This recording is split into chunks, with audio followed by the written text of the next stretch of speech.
Good morning and welcome.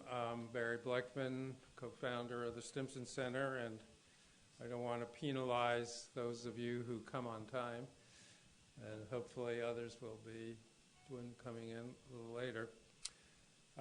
My task is only to introduce Ward Wilson, our featured speaker. What you need to know about Ward is he's a die-hard fan of the New York Giants football team, which will show his proclivity for lost causes, but we don't like to think of this cause as lost, and Ward has done everything he can, and sometimes in conjunction with me, to try to get people to look more realistically at the question of nuclear weapons. Ward's been working on these issues for some 35 years at different think tanks. He's now running a grassroots organization called Realist Revolt, which is based in the Midwest near Chicago. And he first spoke at the Stimson Center about 10 years ago because he was the first person to show, based on empirical evidence, that the atomic bombs didn't really end World War II. What ended it was the Soviet decision to enter the war, and that what then seemed like, totally ridiculous proposition, I think, is more and more accepted by mainstream historians these days, because the evidence is really irrefutable, looking at the diaries and writings of the principal Japanese decision makers. So Ward now has he's written a book called 5 Myths About Nuclear Weapons, and he has a new book coming out soon, which is the title here, and that's what the presentation is about. So let's welcome Ward Wilson.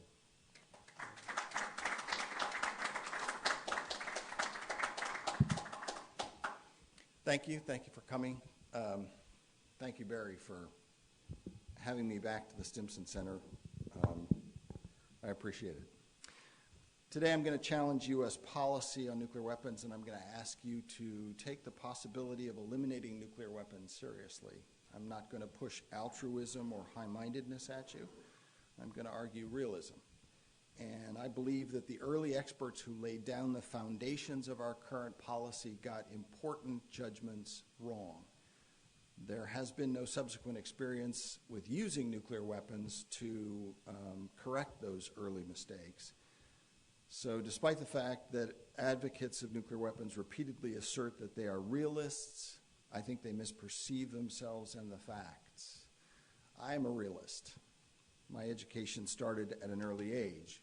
When I was 6, growing up in New Jersey, I noticed that my parents were acting strangely. Their jaws were tense. They didn't laugh. And I puzzled over it. And I can still remember the cold fear that I felt when I realized that they were deeply afraid.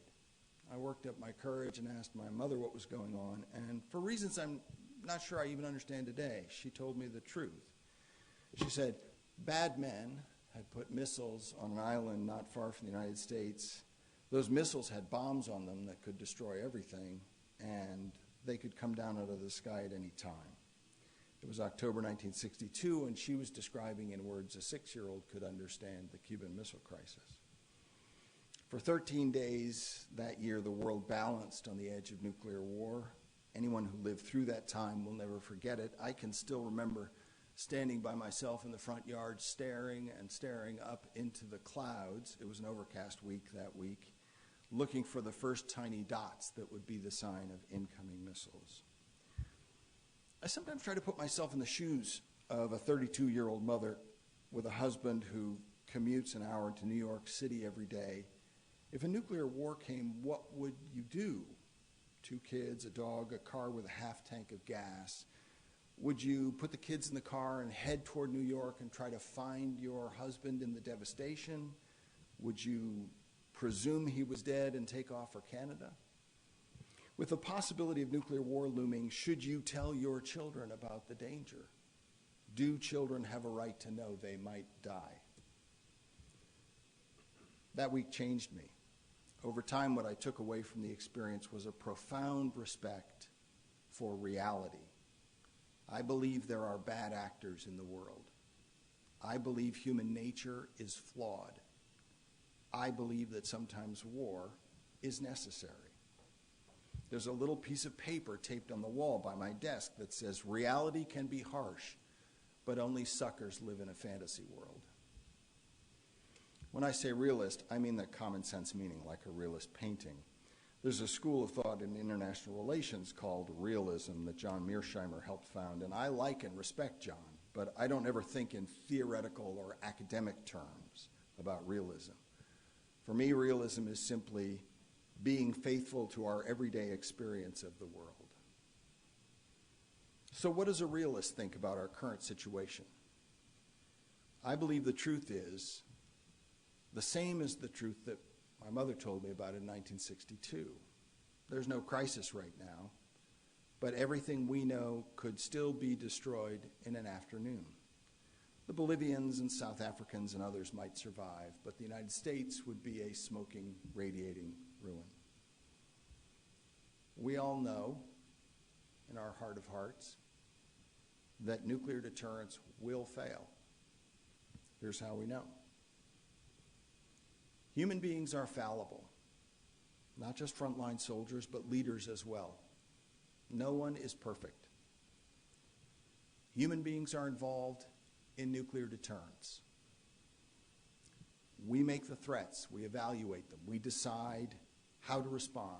Nuclear deterrence isn't a computer that runs in the corner.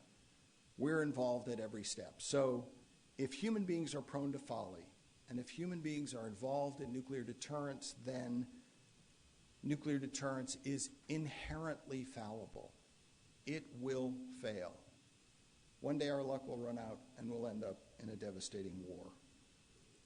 It's not a question of if, it's just a question of when. But the experts and government officials who advocate for nuclear weapons say that nuclear weapons are necessary. They say that any move to reduce our reliance on nuclear weapons is foolishness, utopian thinking, idealism. How can we escape this trap? On the one hand, we know nuclear weapons will eventually lead to catastrophe. On the other, experts say if we get rid of them, we'll be conquered and destroyed. Most people, consciously or unconsciously, see any discussion about how to resolve this conflict as a contest between realists and idealists, where the advocates for nuclear weapons are the realists. This is a false framing. Today, I'd like to narrow our focus to a particular group, advocates for nuclear weapons. I'm going to draw on some arguments from my recently completed manuscript, Hope in the Nuclear Age, the Realist Case for Eliminating Nuclear Weapons, and I'm going to show that nuclear weapons advocates are emphatically not realists. I'm going to discuss 7 claims made by nuclear advocates and show how those claims prove that they are not realists. The claims are, we understand deterrence well enough for it to be safe. The record proves that we're realists. Japan's leaders were shocked into surrendering. Nuclear weapons are decisive weapons. Everyone would build nuclear weapons if they could. Nuclear arsenals ensure that there will never be another world war, and deterrence is safe, and the record of the last 73 years proves it. I sometimes make an argument that there are not very many facts in the field of nuclear weapons policy. You've got one use in war at Hiroshima and Nagasaki and some Cold War crises like the Cuban Missile Crisis. Depending on what you include, that's about 10 or 12 pieces of data total, which isn't really very much to work with if you're trying to build a theory of nuclear deterrence, for example. This idea doesn't always get a very friendly reception. One time I gave a talk at the A-10 Directorate. The A-10 Directorate is the Air Force's office in the Pentagon for policy planning and strategy on nuclear weapons. It has the kind of serious, dedicated people you'd want to have working on this important issue. We argued facts and the history of war, and they seemed to kind of enjoy the pragmatic challenges I was putting to U.S. policy.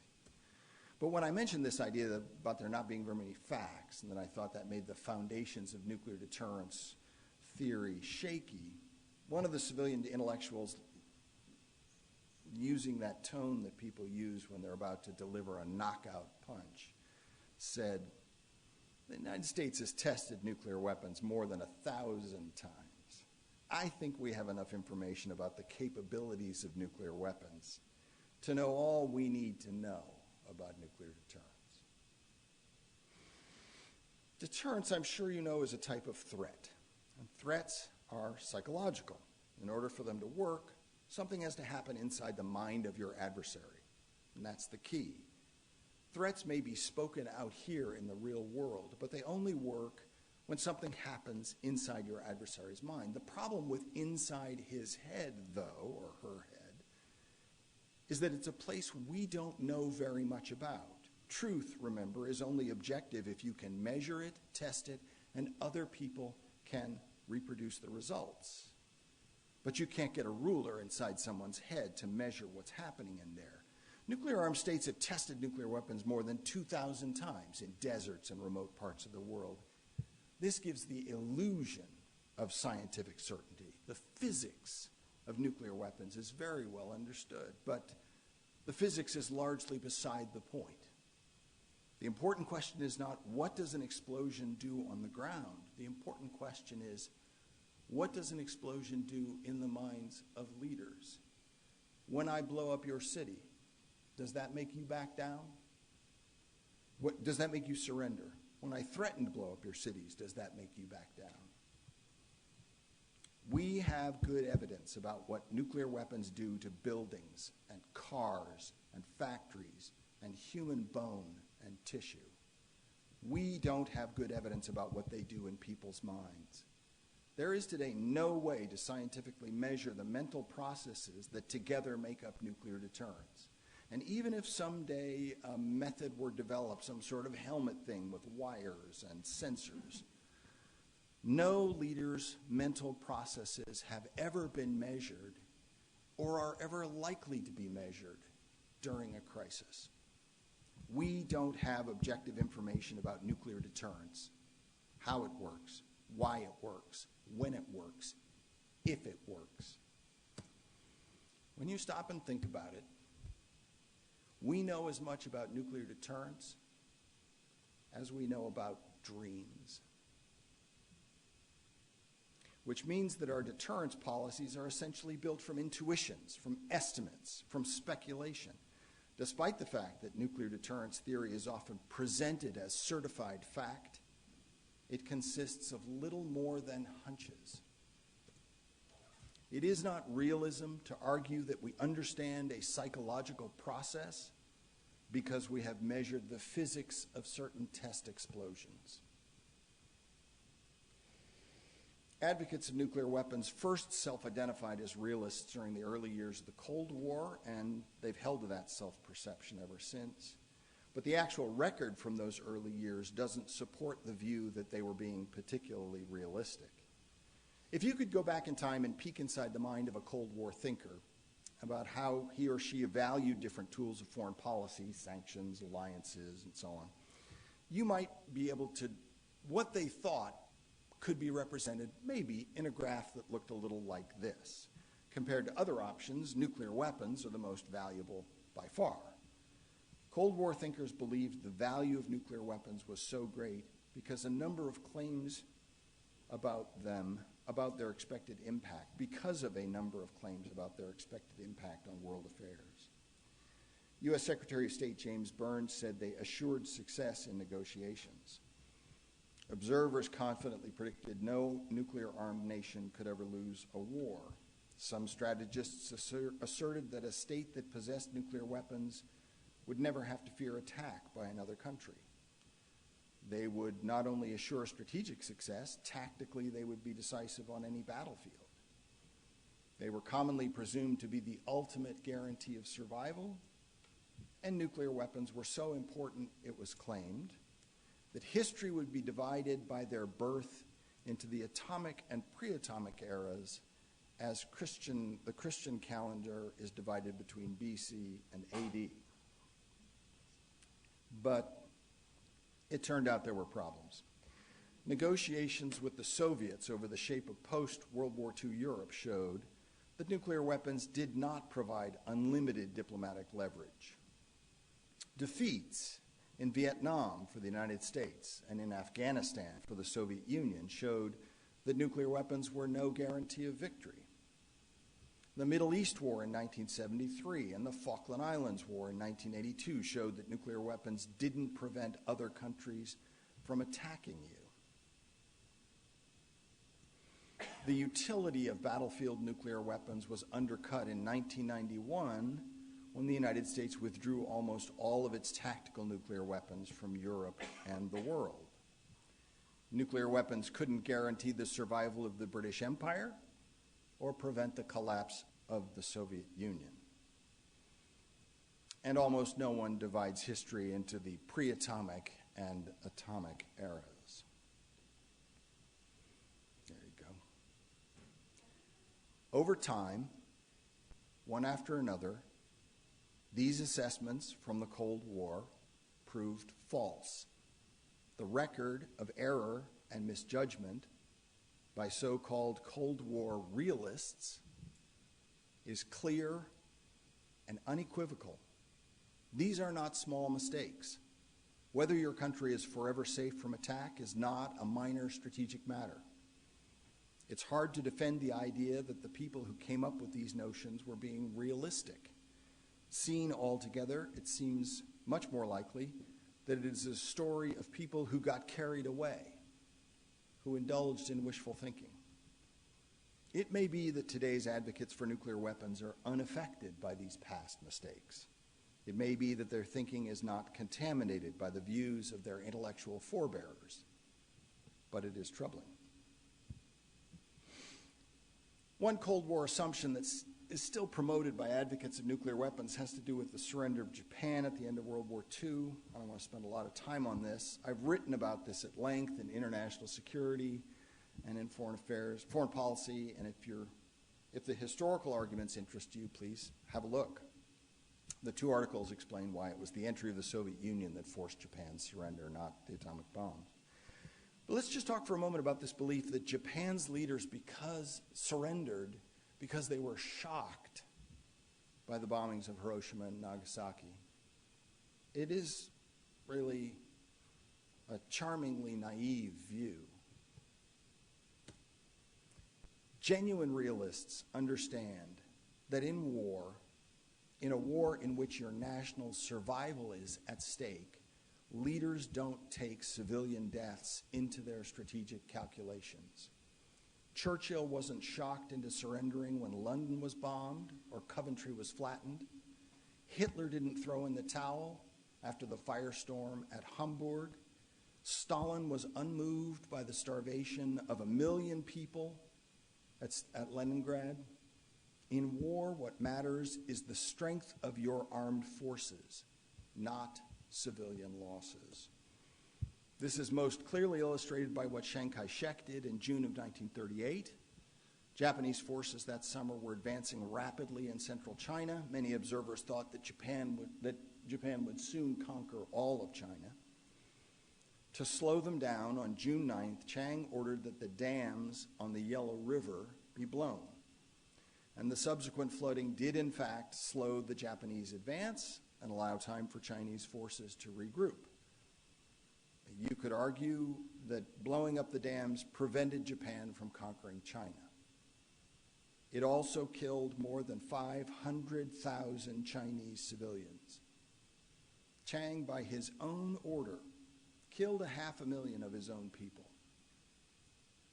In wartime, when important strategic aims are in view, genuine realists understand that civilians just don't matter that much. And it's especially unlikely that Japan's leaders would have been persuaded by the deaths of civilians. They were, for the most part, raised on an ethos of Bushido, a warrior's code. They helped to found and run a government that was based on those warlike values. And they knew that losing the war might mean losing their way of life. And remember, they'd been watching American bombers turn Japanese cities into ashes and rubble all summer long, at the rate of one city every other day on average. Perhaps a realist might try to argue that the atomic bombings had an impact on the strategic calculations of Japan's leaders.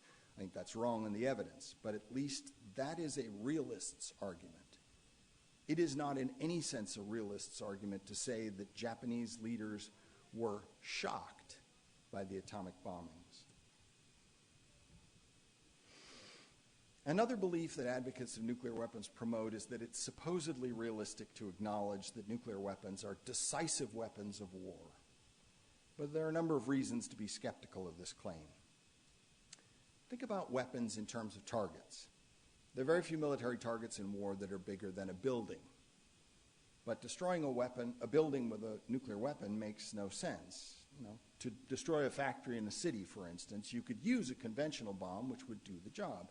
Or you could use a nuclear weapon, but that would require that you blow up 3/4 of the city, whether you want to or not.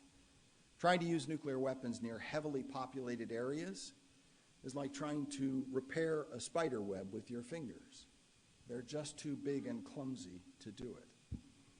Nuclear weapons are especially clumsy on the battlefield because of the poison they deposit at the site of the explosion and hundreds or even thousands of miles downwind. When our troops are anywhere near their troops, this is a real handicap.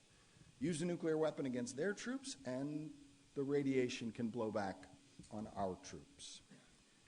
A nuclear battlefield requires that you either institute cumbersome protection and decontamination procedures, and therefore let military efforts grind to a standstill while you wipe and clean, or be willing to lose your own soldiers.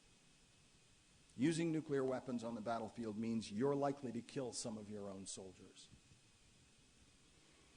Using nuclear weapons to attack an adversary's homeland would be, in some ways, even more problematic. If the country you're attacking has nuclear weapons, they'll launch a devastating counterattack. Then the two of you will be crippled, which means that some other country will assume the world's leadership. Perhaps during the 50s and 60s, when the US and the Soviets occupied a bipolar world, nuclear war might have made sense. But today, if we fought a nuclear war with Russia, leaving both of our countries crippled, China would naturally dominate the world stage. Or if we fought a nuclear war with China, then Russia would move in and take over. Fighting a war that leaves the United States crippled ensures that we will be poor, weak, and no longer in a position of leadership. And if the country you're attacking doesn't have nuclear weapons, then attacking them is just committing genocide. People often forget that weapons are a subset of tools, and tools are situational. Their effectiveness depends on their circumstances, the match between their characteristics and the situation. A screwdriver has the right characteristics, a small rigid blade for driving screws, but not the right ones for, say, painting the side of a barn. The utility of a tool depends on the match between its characteristics and the situation. Size is just another characteristic that can either be positive or negative, depending on the circumstances. When a workman sends his assistant to the truck, he doesn't say, "Darren, bring me back the biggest tool for the job." He says, "Bring me the right tool for the job."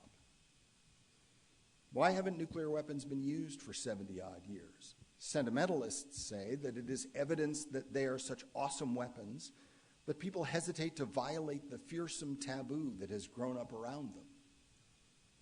But a realist would be forced to conclude that it is clear evidence that they're just not very useful weapons of war. There hasn't been an occasion when their characteristics matched the circumstances. Let's face it, the whole trend in war is away from blunt, blundering weapons and towards smaller, smarter, more discriminate weapons. These are the weapons that are actually being used. Nuclear weapons sit idle in their silos, while smart bombs are deployed in conflict after conflict. If the point of war is to beat your adversary's military, not kill bystanders, then small weapons are inherently more flexible and more effective than enormous, poisonous explosives. Genuine realists don't ask, how big is it? They ask, how well does the size of the weapon match the situation? It is not realism to confuse size with effectiveness. Spend time in the non-proliferation debate and you'll hear proponents of nuclear weapons say, well, everyone really wants nuclear weapons. Without the NPT, who knows how many states would have them? The notion that everyone secretly really wants nuclear weapons is not realism. It is emotional projection. It's only possible to hold this position if you studiously ignore the facts. The first fact is that more countries have had programs to develop nuclear weapons and abandoned those programs, or had weapons in hand and given them up, than have actually built nuclear arsenals. This may not be conclusive, but it ought to weigh in the balance. The second is that if people really want something, they'll get it. You can't talk them out of it. If you can talk them out of it, they didn't really want it. Prime Minister Ali Bhutto of Pakistan said the Pakistanis would eat grass in order to build nuclear weapons. And North Korea's leaders actually put that into practice, allowing their people to starve to death to pay for nuclear weapons. According to the United Nations rankings, North Korea is 113th in terms of world GDP, which means there are 112 countries with the economic wherewithal to build a nuclear arsenal if they put their minds to it. But so far, Gabon and El Salvador and Uganda have restrained themselves, despite the supposedly overwhelming desirability of nuclear weapons. Saying that countries really, really want nuclear weapons, but they're willing to let the United States protect them using its weapons, is like saying an alcoholic really, really wants a drink, but is okay with sitting by and watching his friend drink it for him. If the desire for nuclear weapons is so strong, it can't be satisfied with promises. And actually, there's pretty good evidence that most countries not only don't secretly want nuclear weapons, they openly want to abolish them. In 2017, 122 countries voted for the United Nations Treaty for the Prohibition of Nuclear Weapons. Since then, 70 states have signed the treaty and 19 have ratified it. If those 122 countries actually want nuclear weapons, they're doing a remarkably good job of pretending. When you look at the evidence, it looks like there is a large number of states that believe that nuclear weapons should be eliminated. Saying that everyone really wants nuclear weapons is not realism. It is projection.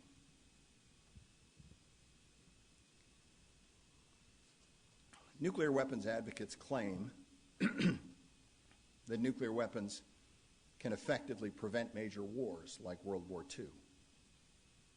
But that is hardly a realist's claim. William James once wrote, "Our ancestors have bred pugnacity into our bone and marrow, and thousands of years of peace won't breed it out of us." If humans are able to suddenly stop fighting wars, it would be epical, a revolution in human conduct. Losing our taste for war would be like renouncing our predisposition for religion or our tendency to overeat. It would mean that a trait that had been an integral part of human behavior, human existence, for thousands of years had somehow been pushed aside. What advocates of nuclear weapons are claiming, therefore, when they say that human beings will no longer fight major wars because of nuclear weapons, is that these weapons have radically altered human nature. Nuclear weapons, according to these so-called realists, have somehow permanently suppressed the heretofore unquenchable desire for all-out war. This is a picture of the huge crowd at Trafalgar Square on August 4th, 1914, cheering themselves hoarse when news arrived that World War I had come at last. Similar crowds cheered across Europe Church bells rang in thanksgiving all night and all day. What's striking about the belief that human beings could lose their urge to make all-out war is that it is so optimistic. Pessimism about human nature is supposed to be one of the central characteristics of realism. Genuine realists quote Hobbes with relish. They say with a kind of grim satisfaction, life is solitary, poor, nasty, brutish, and short. They don't indulge in flights of fancy. They don't, for example, imagine or say that human nature can change overnight. It is idealists who optimistically imagine that we can change the world simply by holding hands and singing. Nuclear weapons have not magically transformed our warlike natures into calm and peaceful ones. Unbridled war, fought with savage abandon, is still likely, perhaps even inevitable. The idea that nuclear weapons can change our natures is not only folly, it is dangerous folly. All the evidence of history and everything we know about ourselves tells us that our warlike natures cannot change overnight. That is the sound of a realist talking. Even though experts and government officials had very little objective information to go on when they constructed deterrence theory, they still confidently assert that nuclear deterrence will work reliably and safely for years to come. So let's look at the chances that nuclear deterrence can work reliably. There are many varieties of deterrence. You can deter a child from stealing a cookie by threatening to spank her. You can deter a criminal from committing murder with harsh penalties. You can deter a dog from getting up on a sofa by hitting it with a rolled-up newspaper or perhaps your iPad. But each of these types of deterrence sometimes fails. Dogs do get up on sofas. Children do steal cookies. There are still murders despite the death penalty. None of these forms of deterrence is ever perfect. But perfection is important in the context of nuclear deterrence, because if nuclear deterrence fails, it could lead to a catastrophic nuclear war that would devastate the entire northern half of the globe. To be safe, nuclear deterrence has to be perfect. Why do experts believe that although no other form of deterrence works perfectly all the time, nuclear deterrence can? Nuclear deterrence clearly hasn't been perfect. It has failed in the past. If nuclear deterrence never failed in the past, how could Stalin have blockaded Berlin in 1948 when the U.S. had a nuclear monopoly? If nuclear deterrence has never failed, why did the Chinese join the Korean War in 1950? If nuclear deterrence has never failed, how did the Israelis get attacked in 1973? If nuclear deterrence has never failed, why did the Argentines attack the Falkland Islands in 1982? And so on. Some nuclear experts say, well, those weren't real failures because there wasn't a nuclear war. But of course it's possible for nuclear deterrence to fail, but nuclear war is nevertheless avoided. Complex events are the result of many factors. It wasn't just the assassination of the Austrian Archduke in Sarajevo that started World War I. It was the assassination and the system of alliances and the pugnacity of Wilhelm II and the naval arms race, and. Think of it this way. If your brakes fail while you're driving, does that mean you inevitably die? Of course not. Maybe the other car swerves out of the way at the last moment. Maybe you use the parking brake to slow yourself a little bit and maneuver skillfully. Maybe you're lucky and there aren't any other cars on the road. Just as it's possible for your brakes to fail but you survive, it's possible for nuclear deterrence to fail, but we all still survive. Complex events are determined by many factors. Of course, you don't want your brakes to fail because once they do, you're at the mercy of circumstances beyond your control. Nowhere is this danger more clearly illustrated than the Cuban Missile Crisis. President John F. Kennedy knew that if he blockaded Cuba with so many troops so close to each other, with so much tension, something could easily go wrong and then could spiral out of control into global nuclear war. Afterward, he told an aide that the odds of nuclear war had been somewhere between 1 in 3 and 50-50. But despite these risks, Kennedy went ahead with the blockade. For all that we admire him, nuclear deterrence, fear of nuclear war, failed to restrain him. His brakes failed. And even though he maneuvered his way through the crisis with skill and courage, several times factors beyond his control could have led to nuclear war. The most frightening occurred on Saturday, October 27, 1962, at the height of the crisis, with both sides on hair-trigger alert. An American U-2 spy plane on a mission over the North Pole had its guidance system malfunction, and the pilot strayed off course 300 miles inside the Soviet Union. The Soviets saw it on radar and scrambled MiGs to shoot it down. They didn't know if it was the beginning, the first wave of a nuclear attack, a scout plane. They didn't know what it was. The U.S. scrambled F-102s to find it and protect it. But because it was the height of the crisis, U.S. forces were at DEFCON 2, one step below nuclear war. And in DEFCON 2, all the fighters in that command had their normal air-to-air missiles removed and replaced with nuclear air-to-air missiles. So the only weapons those fighters had on board as they roared toward the Soviet airspace were nuclear weapons. If those two groups of fighters had stumbled into each other and fought it out, there would have been a nuclear explosion over the Soviet Union and almost certainly a nuclear war. They didn't find each other. But it wasn't the magic of nuclear deterrence that prevented war. Robert McNamara, Kennedy's defense secretary, said that the only thing that got us through the Cuban Missile Crisis was luck. And he was right. That is a sobering thought.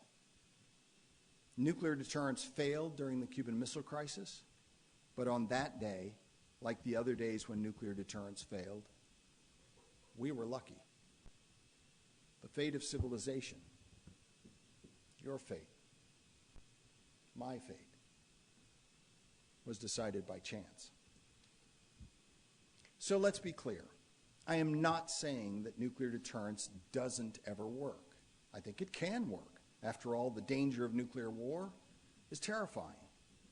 But clearly it has failed at times in the past. So the best we can say, I think, is that nuclear deterrence works some of the time.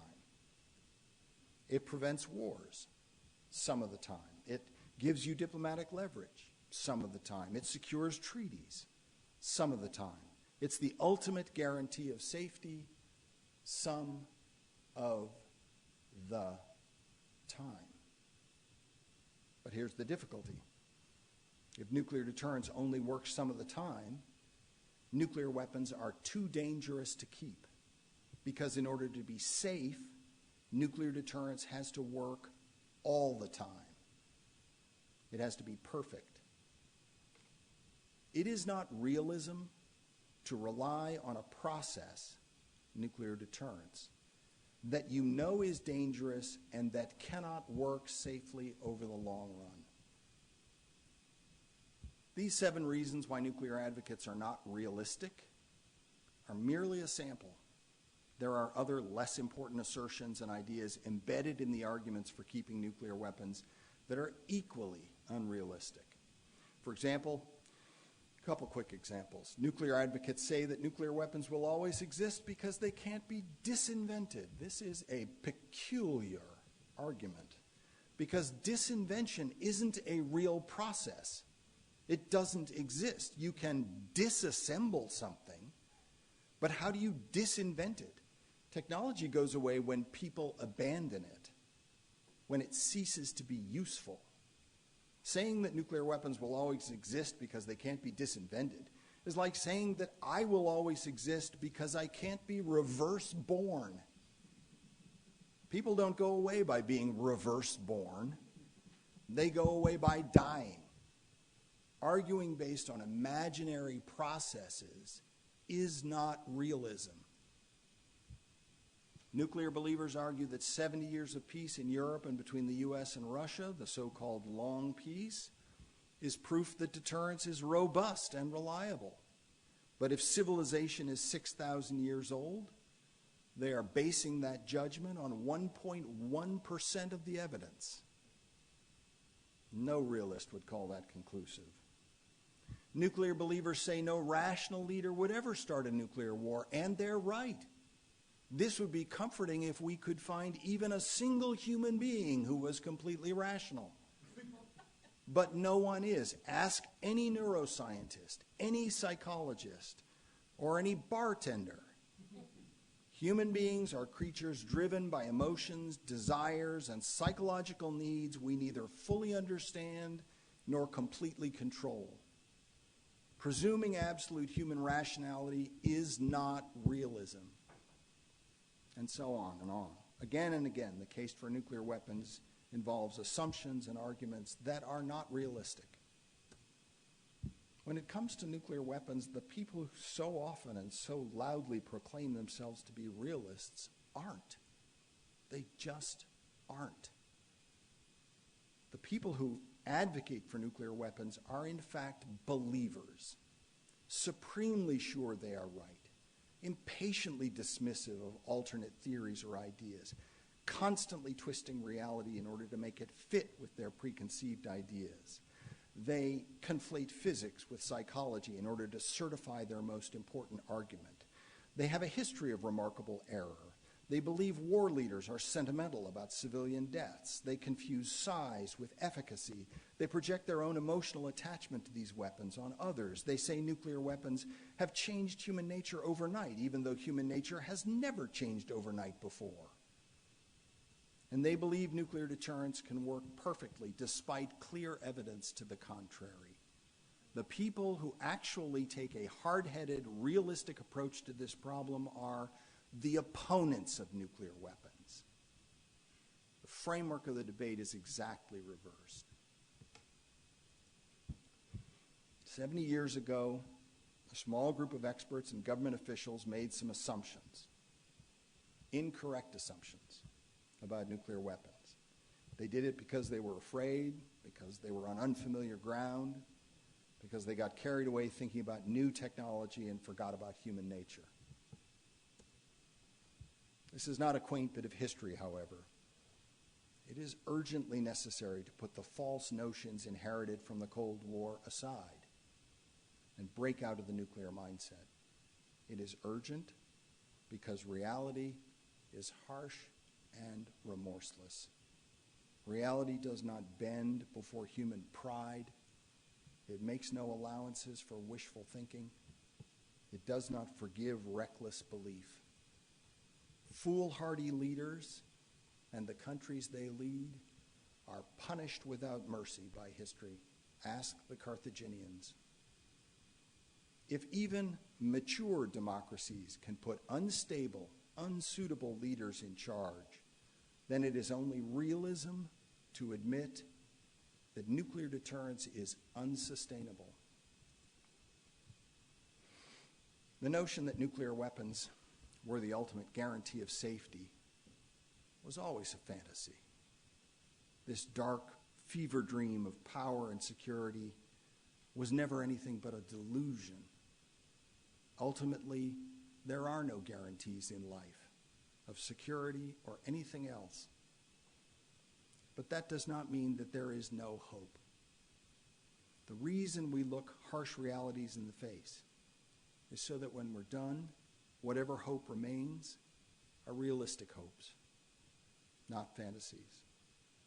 It is shocking and discouraging that the rationale handed down to us from the Cold War for keeping nuclear weapons is not realistic. But it is also the source of the first realistic hopes we've had in decades. If you reframe the debate, eliminating nuclear weapons is a real possibility because genuine realists don't advocate laying down our nuclear weapons and naively hoping our example inspires others to be noble. Realism says that nuclear weapons technology will go away in the same way that any and all other technology goes away. If nuclear weapons are lousy weapons, and if they could lead to your own destruction, then even the most ruthless dictator won't want those weapons. No one keeps technology that is both very dangerous and virtually useless. No one. Would you keep a stove that has trouble boiling water and a tendency to self-ignite? The key in eliminating nuclear weapons isn't being idealistic. It's convincing ourselves and other countries to face reality, to acknowledge that Cold War thinkers exaggerated the importance of nuclear weapons. Once we're convinced, once we convince other countries, then agreements to build down all our arsenals at the same time are much easier to negotiate. We live in a great and abundant land. It makes no sense to put that country at risk. If nuclear deterrence will inevitably fail, it is both realistic and sensible to choose a world without nuclear weapons. It won't be a world without risk. It won't be a world without war. It won't be a perfect world. But it will be a world where we don't have to get up every morning knowing that someday, maybe today, maybe tomorrow, maybe next month, but someday, all this will be blasted by fire and radiation. It will be a world with hope for the future. A world where kids can dream of being an astronaut and an inventor. And there won't be a little voice that mocks them in their head that whispers, your future may never come. We were once a nation of enormous confidence. Faced with the worst depression the world had ever known, we didn't wait for it to pass. We didn't hunker down. We decided to build our way out of it. And one of the signature projects of that effort was the biggest dam in the world at the time, the Grand Coulee Dam. Even facing hard times, we dreamed big. When the necessity of fighting two wars at the same time against two powerful adversaries arose, we didn't hesitate. We never had the slightest doubt we would win World War II. That is the kind of America I want. I want an America where kids can dream big, where we are proud. We stop shouting at each other and start working together to get things done. I've always believed in the ingenuity of America, in the power of America, in the goodness of America. I've always harbored doubts about nuclear weapons. The power to destroy everything equals safety? That can't be right. Threatening horrible destruction is moral leadership? That's not the way I was raised. We are a remarkable nation with a remarkable past. Do we need nuclear weapons to be great? Of course we don't. Theodore Roosevelt, after visiting what would eventually become Yosemite National Park, sternly reminded his listeners of the necessity of conservation. We are not building this country of ours for a day, he said. It is to last through the ages. Roosevelt was right. Each generation has to think about future generations. It is essential to protect the future of this country. The world needs a nation that is both bold and hopeful, that has the courage to push forward toward whatever challenges tomorrow brings. I'm not saying that eliminating nuclear weapons would solve all our problems, but it would give us an enormous shot of energy, of confidence, of determination. It would go a long way toward restoring that sense that America is big enough for any challenge. There are those who say that our fate depends on nuclear weapons, that only these weapons can keep us safe. In their telling, nuclear weapons are big, we are small. But I do not believe that, and I don't think you believe that. Ultimately, machines will not decide what happens to humanity. Human destiny is in the hands of human beings. Technology is our servant, not our master. We must reassert our rightful place in the world and claim our responsibility for the future. So I am guardedly hopeful. It ought to be possible to get rid of nuclear weapons. We don't have to change human nature. We don't have to abolish war. All that's required is that we have the courage to face the facts, to look at nuclear weapons realistically, to admit that Cold War ideas about them are exaggerated, and then turn to the task of building the future we have all been hoping for. Thank you.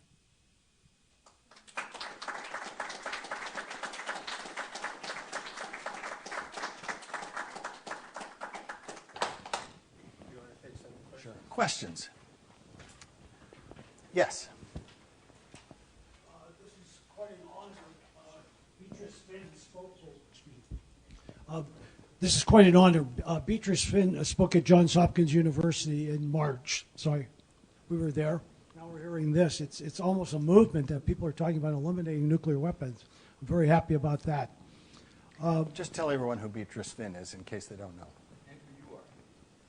And who you are. Oh, tell everyone who you are and who Beatrice Finn is. You want to know my name? You go ahead. Yeah. It's Max Soboszewski. I'm with Prevent Nuclear War Maryland. Very good. In Baltimore. And Beatrice Finn is? Oh, I would assume everyone was the Beatrice Finn is with ICANN. You mentioned it in your talk. You actually showed that 122 countries voting to get rid of nuclear weapons. Setsuko Thurlow, we've actually had her speak in Baltimore during one of our Hiroshima Nagasaki commemorations, which we do every year, and she was also one of the honorees at the actual ceremony. The thing I wanted to bring up is Trump and his minions keep saying all options are on the table, and most notably right now about Venezuela. We had a demonstration at the State Department, and it's astonishing to me, but they sent out Keith Mines, who's working for the State Department for 20 years, and I asked him that question. I said, do you really believe that all options are on the table? And he says, no, not nuclear weapons, but military, yes. So I don't know if that's good or bad. My last comment, though, was were you in New York City on June 12, 1982? Was your father still working there when we were marching about 1 million strong? Oh, yeah, I was in Central Park, yeah. Yeah, I was there. Yes, the answer is. Is my mic on? Can you? Do I sound like it? Now? Now it's on? Okay, okay. Because I'm going to sing Old Man River later. And I'm the other person connected to the Max Soboszewski of the Baltimore Nonviolence Center for 35 years. My question, I have actually two. One is, what is the, how can we, I don't know, interest the religious people in the world to, to take this on? And my second is thinking that of these stages of psychological development, especially of males, of the fear of death, and that if they don't have this particular sort of ceremonies where they face their own death, they'll want to try to bring it about, like between the ages of 13 to 18, that facing that we do die, and it's a means of getting rid of some of the, they say, of violence in our nature. So I'm not sure I completely understand what you're saying on the second thing, but it has occurred, I'm going to break this now. It has occurred to me that there is a kind of, that the process of getting people, so people who believe that nuclear weapons are necessary for 70 years, they've internalized it, it's made them depressed, but they've, gritted their teeth and gone on. So how do you break that down? And that's an interesting question. And Jung says you have to face the dark in order to live through fully into your full. My sense is, and my research associate Tucker Murray, we've done some research. Some of you have heard about this. Actually, we all know that surveys show that 60 to 70% of Americans would get rid of nuclear weapons if they could. The reason they don't consider doing it is that they think nuclear weapons are necessary. So it seems to me that a realist case for eliminating nuclear weapons removes the impediment, the emotional blockage in people's hearts, and they say, okay, this is a way to get what I really want. And in fact, people often say no one cares about nuclear weapons. No one thinks about nuclear weapons. And that's just not so. Nuclear weapons are on people's minds all the time. Let me see if I can find this. So did you know that over the last decade, there were wait, I don't want to get this wrong. There we go. Let me just get this. So there were 752 million theater tickets sold to movies that were post-apocalyptic, apocalyptic, or dystopian about a world that had been destroyed. And it's worse than that, because 54% of Americans say they do their movie watching at home. Netflix doesn't publish statistics, so we don't know. But it's possible if the people at home, if their behavior mirrors the behavior of people in theaters, then the number of movies watched in the last decade could be as high as 1.5 billion.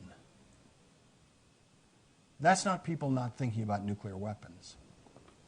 If you look at television shows, Wikipedia lists 86 TV series that are about dark futures, post-apocalyptic, apocalyptic, dystopian.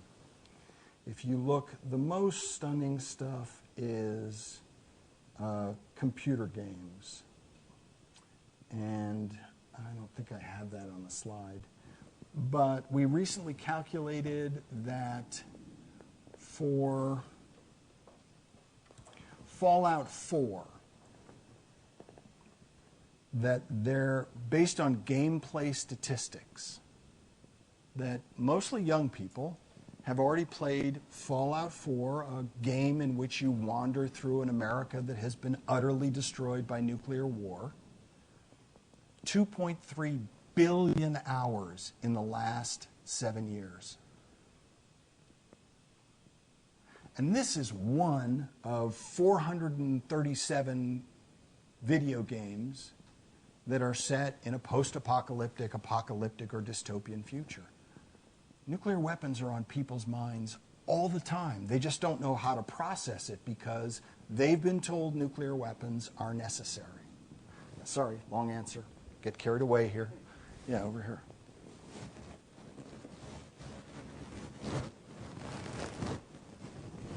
Hi, John Mueller from Ohio State and Hey, John. Cato Institute. Just a couple of very short questions. One is, by constantly talking about how horrible nuclear weapons are, the natural reaction is, boy, we better have a hell of a lot more of them than the other guy. So it can be counterproductive in that sense. And the other, would you talk more about how we get from here to there? The major effort, obviously, since World War II is to try to prevent the proliferation of nuclear weapons. And the result of that has been sanctions and wars, which has killed hundreds of thousands of people, many more than died at Hiroshima and Nagasaki. So they've been spectacularly counterproductive in that sense. So it's the issue is, but are they just going to go away, or is there a way of doing that without committing atomic destruction, essentially? Right.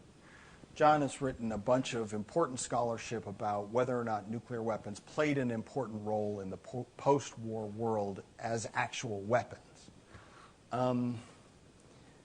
Yeah, I think that what we're in is a battle of ideas. If people look at nuclear weapons or they hear the words nuclear weapons and they think looming, powerful, end of all things, godlike weapon, we lose. Nuclear weapons are here to stay. If they look at them and they see that image of a kitchen stove that's on fire, bad technology, then the pathway is clear. The path forward is you I believe you have to start with grassroots, because the people, the government officials and the experts who grew up on this and whose scholarship is all about this and who are committed to the assumptions that came down to them from the Cold War, it'll be hard for them to change their minds. So you're going to have to bring political pressure to force them to reevaluate the reality of what they're thinking, because it's like a religion. You know, you talk to advocates of nuclear weapons and they get this kind of like, I'm angry with you for not believing what's true. And I think it's a mind shift, and that's bad because it's often difficult to get people to change their minds. But it's good for us because changing your mind can happen really fast, and it can cascade. So it's possible that we're at a tipping point where things can move much more rapidly than they have in the past.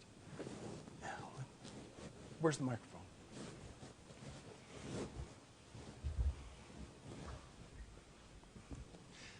Hi, folks. I'm Martin Fleck. I'm with Physicians for Social Responsibility. I've known Ward for quite a little while now. A long time, yeah, but don't tell.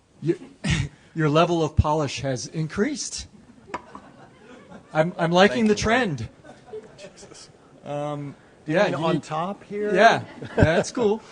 And what we need is a TED Talk, okay, so that you have to shorten this down quite a lot. But, yeah, get out there in front of people. Anyway, so two things. One is just a point. I'm going to send you an email. And there's a guy named Bradford Little. He actually lives in Chicago.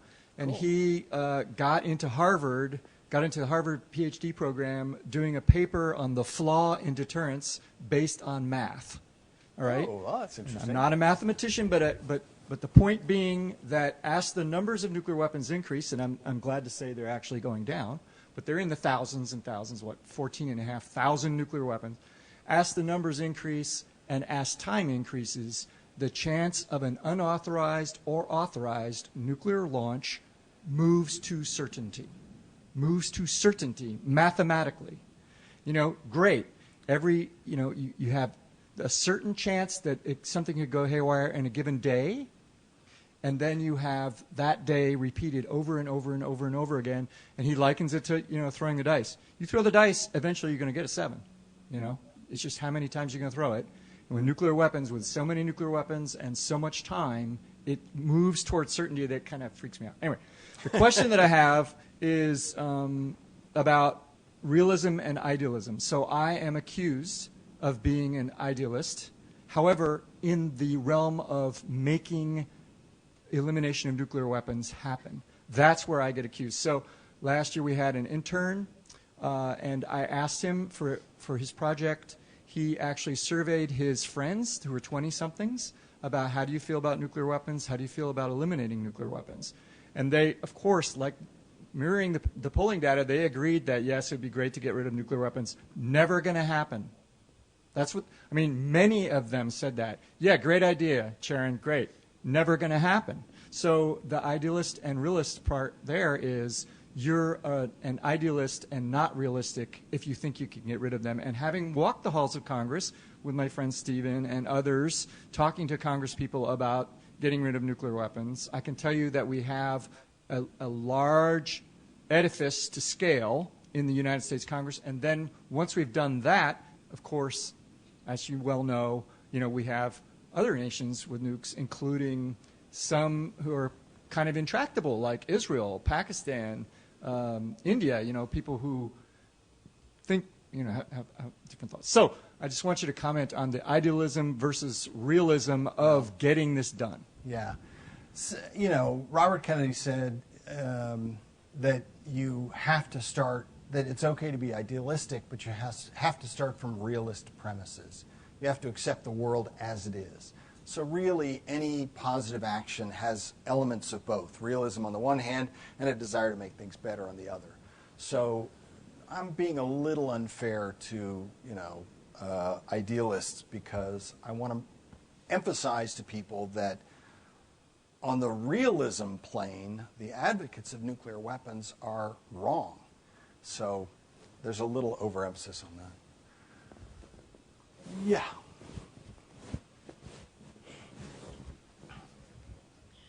I'm Virginia Ferris with the Catholic Bishops' Conference. So just to let you know, the Catholic Church is very much interested and involved in this issue and has been working on non-proliferation. We have a pope who has said not only deterrence is not enough, but possession. He's great. We shouldn't be possessing nuclear weapons.